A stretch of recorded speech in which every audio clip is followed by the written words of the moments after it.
over the next 2 weeks, we're going to do a deep dive here into the offensive and defensive depth charts. Excuse me. So today we're going to talk about the offensive depth chart. And as it sits right now, not in the future, we're going to put a grade on all of these. So not after the draft or not necessarily what we need to draft, but where we sit as a roster right now. And maybe that gives all of us Steeler fans a better idea of where we need to go within the draft here. So let's take a look at this. First off, let's look at center. As the roster sits right now, I'm laughing, but I don't. The Steelers don't have a center. I mean, Nate Herbig and James Daniels, yes, in a pinch, we could throw those guys out there at center. But that is not the ideal situation. So right now, if I had to give the Steelers center a grade, it would be incomplete. Because literally, do we want to go into week one with what we have at center right now? No. Last week, I mentioned I think center is the number one need for the Pittsburgh Steelers. I still believe it's the number one need. A lot of people are saying tackle. A lot of people are saying wide receiver. Some even say cornerback. I think it's center. We've missed out on 2 centers previously, people. We can't afford to do that. Creed Humphrey went to the Chiefs. He's an all-pro. Tyler Linderbaugh. We took Baby Hands Pickett before we took him. He is an all-pro center. Not an all-pro, but a Pro Bowl center. And he went to the Ravens, for crying out loud. I don't think the Steelers can make that mistake again. Reach for what you need versus trying to let something fall to you. You know, I think the Steelers could obviously trade back from 20 and still get a really good center. Zach Frazier comes to mind. But at the same time, if we can't trade back with somebody, go ahead and draft a center. Because you look at the roster right now, we literally don't have one, people. We do not have one that you would say you're going to go and start the season with, and that's troublesome. So that grade would be an incomplete. So next we have tackle. Like I said, Broderick Jones played very, very well as a rookie. He was still playing out of position. He was playing right tackle, and he did well, but he's a left tackle, and he's the left tackle of the future for the Pittsburgh Steelers. So they need to go ahead and move him over. Dan Moore Jr. is still on the roster. And unless we can trade him, I think the Steelers keep him. Now, don't kill me, Steeler fans. I am not saying that Dan Moore Jr. needs to be the starter. I am not saying that at all. As hard as I was on him last year, no. Dan Moore Jr. doesn't need to be the starter for the Steelers, not even a little bit. But to say that he just needs to be cut, yeah, I don't think that's the right idea either. He can be a swing tackle. I think absolutely he can stay on the roster and be a swing tackle. Plug him in. Look, he does have all that experience. Now, you could say, well, it's bad experience, Big B. Okay, I get it. But what would you rather have? An unproven guy that doesn't have as many snaps or has 40 snaps over the last 2-3 years to come in and put in a spot, or a guy that's got over 40 starts at left tackle, have that guy be your swing tackle? I'm going to take the latter all day of the week. Again, I am in no way advocating for Dan Moore Jr. to be the starter at any position on the Steelers' offensive line. But I don't think you just throw him away either. I think there is a spot for him on the roster as a swing tackle. I think that would be something with his experience. I think it's invaluable. I really do. Again, he's played hard. He's tried hard. It just hasn't worked. But since it hasn't worked, let's keep him on the roster. We gave him the opportunity. He did what he could. I don't think unless we can trade him, I don't think we need to be cutting Dan Moore Jr. So to take a look at the tackle grade from where it sits right now, it's tough. It's really tough. But I think I would give the tackle a B-. And the reason that I say a B- is because Broderick Jones is really good. And Dan Moore, as a backup, I'm not sure there would be a ton of better backups right now in the league. Now, clearly that means we need to draft a guy and get him in there. Or if we're trading for a guy to get him in there. Yes, absolutely. But as a whole, just looking at what the Steelers have right now, I think it's a B-. You can argue with me if you want and think it's worse. I just think the upside and how Broderick Jones played, I think that requires a higher grade. And then you balance that out with where Dan Moore Jr. is. I think B minus. Now let's go to the next need here. Wide receiver. Ooh, look, George Pickens, I think he has a world and just a ton of talent. We got to get his head on straight. I know that's kind of been the thing. He's got to work on his emotions. Maybe some of that was Deontay was rubbing off on him, but he's got to get that under control. Got to get better at the route tree. And he got better last year, by the way. But if he takes the next step this season, George Pickens goes into the top 10 because I think he's got top 10 receiver talent. He just hasn't put it all together. Part of that is who was throwing him the football. You know, there were plenty of stretches last year where why aren't they throwing it to Pickens? Why haven't they even looked his way? I think in an Arthur Smith offense, I think this will be something that he thrives in. So we've got Pickens. Now, after that, then where do you go? Well, we got Calvin Austin III. We got Van Jefferson. Now, Van Jefferson, a couple of years ago, was a decent number 3 receiver.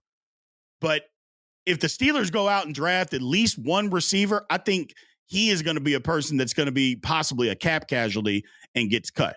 Not a cap casualty, but a camp casualty and may get cut.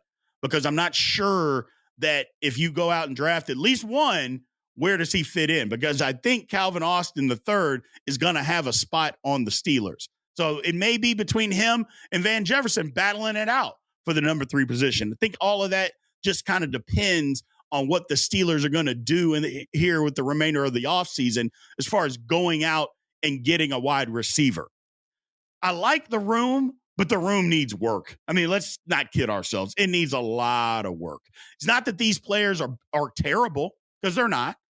But if you're just thinking about it, this is in the bottom third of a wide receiver room right now. I think the Steelers need a free agent, and I think they need to draft at least one wide receiver in this upcoming draft. And if you're going to draft one, I think you got to draft one the first part of the 3rd round or higher, and you need another one later in the round.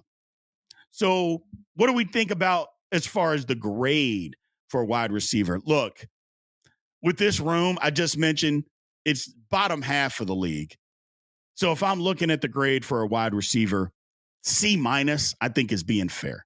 I think C minus for a wide receiver. I think that's being fair. It's not a great room.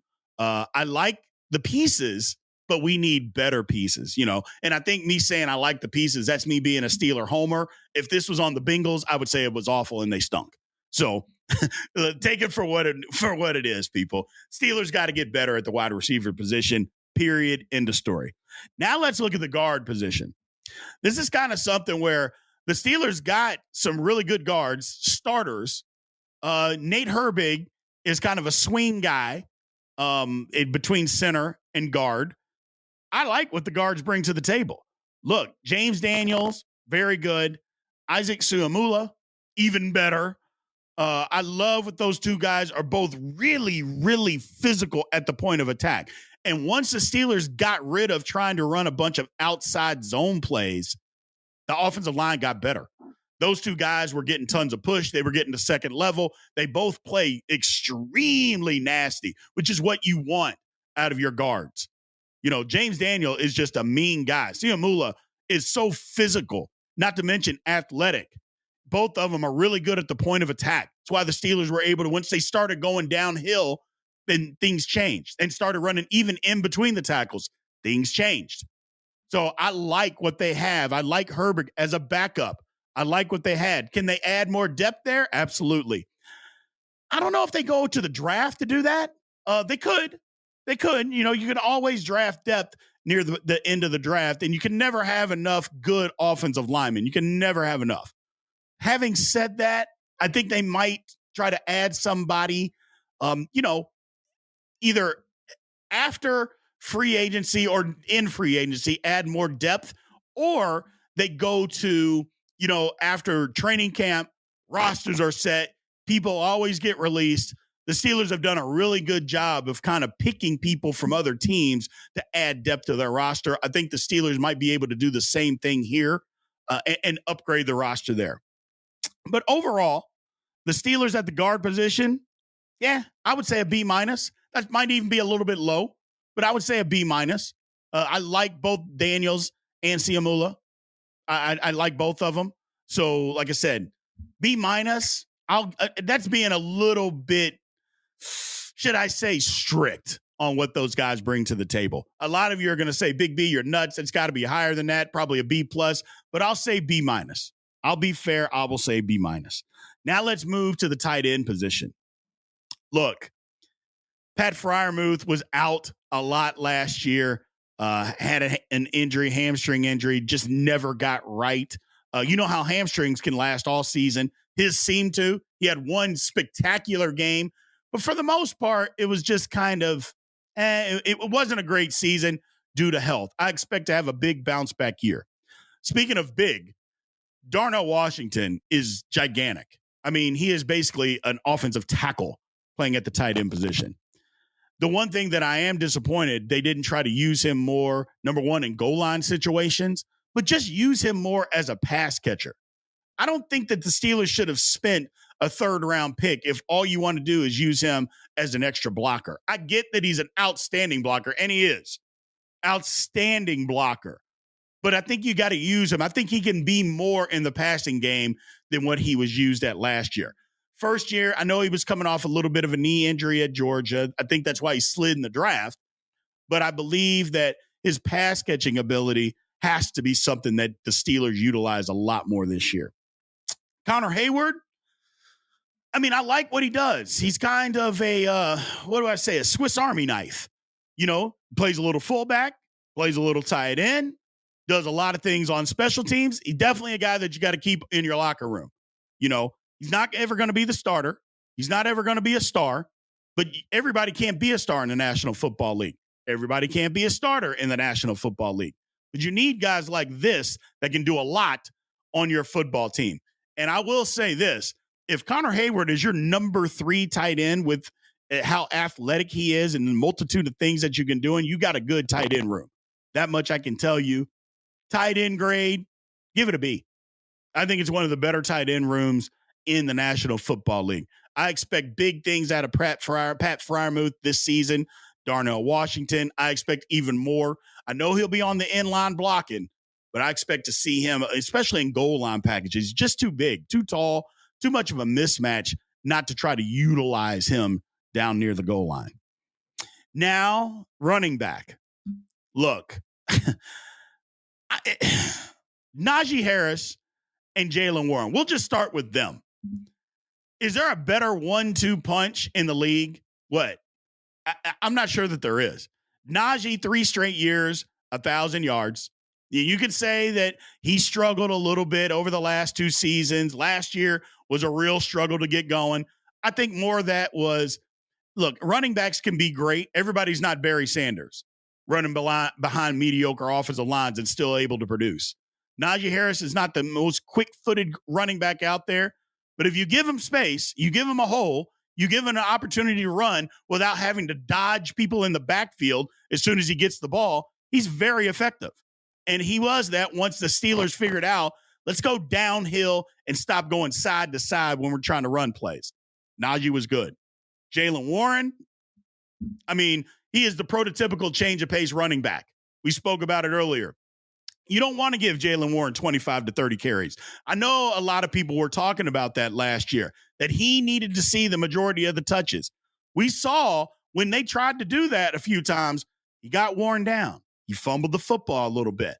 Give the guy 8 to 10 carries a game, another 3 to 4 catches out of the backfield, and he is exactly what you need. He is electric. He's absolutely electric. Prototypical change of pace. Again, maybe there's 2 or 3. Maybe in Miami and Detroit, maybe they have better 1-2 punches. Okay, I'll give that to them. Other than that, I don't think there's anybody that the Steelers have to take a backseat to. Throw in Cordell Patterson. I don't really know what his role is going to be. You know, 3 running backs is tough to play in the National Football League. It's really tough. Now, there can be some special packages where you might line him up with Warren, you know, in the same backfield, or with Najee in the same backfield.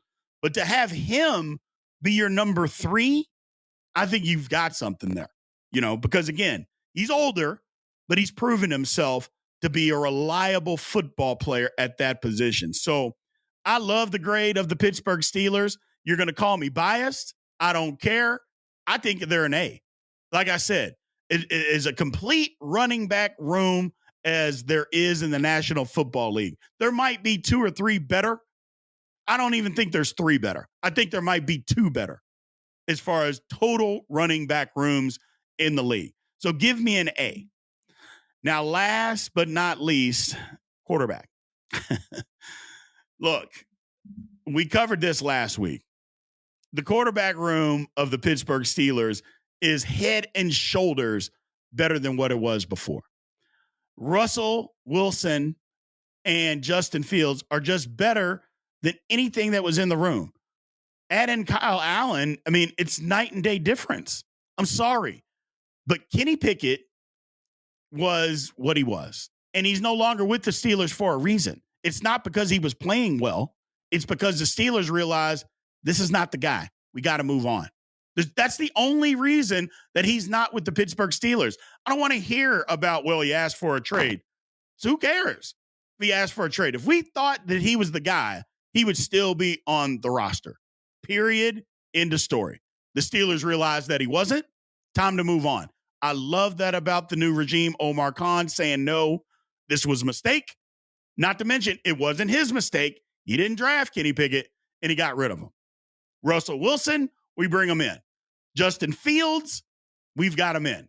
The trade for Justin Fields couldn't have been better. 6th-round pick. I've said it before. I think Justin Fields needs to win the job. If he wins the job, he'll be the Steelers and plays well. He'll be the Steelers quarterback for the next decade. If that's the case, the Steelers are on to something. If not, we can start all over. We didn't lose out on anything. We're not paying them $20 million, $25 million, or anything like that. I like the room. Now, does it mean that it's a top 5 quarterback room in the league? Absolutely not. I think the grade on the Steelers is a C. Some people are going to say, man, that's way too high. Some people are going to say, well, that's a little low. I don't know. Russell Wilson didn't have a horrible year last year. He was in a situation where his head coach hated him. It's tough to play quarterback when your head coach hates you. You know, Justin Fields didn't have all the things necessary for him to be successful, but still had an okay year. It wasn't great. I understand people are going to say, it wasn't very good. It wasn't great. Kyle Allen is a good number 3. Hopefully he doesn't have to play. That's not a knock on Kyle Allen. I just want the other 2 to play better and play well so he's not needed. So those are the grades. Now, as far as an overall grade for the Pittsburgh Steelers, I would say a C, probably a C- to a C+, but definitely a C. Now, I know what you're going to say. You're going to look at these and say, hey, Brian, what are you talking about? There's A, there's a B, there's a B-, another B-. So how do you come up with a C+? Well, here's the reason. The incomplete. Look at the center. It's worse than an F. We don't have one. So when you have worse than an F, then you have to account for that. So that's why I give the overall depth chart of the offense a C+. Now, this is pre-draft. So things can easily change and will change when the draft gets here. Steelers are on top of it. I'm very confident in what they're doing. So the grade looks bad, or it looks average for right now, but I think the Steelers are going to have an above-average football team this year. It's not me being a homer. It's just what I know. So in the show right here, look, Steeler fans, we need some starters. We need some high-end starters right now. We need a starter at center. I think that has to be the highest priority. We need a starter at tackle. I think we need somebody at right tackle. It can't be Broderick Jones and we still have Dan Moore Jr. playing left tackle. That's not going to work, people. It's just not. We also need a corner. And we need starters, and we need a wide receiver.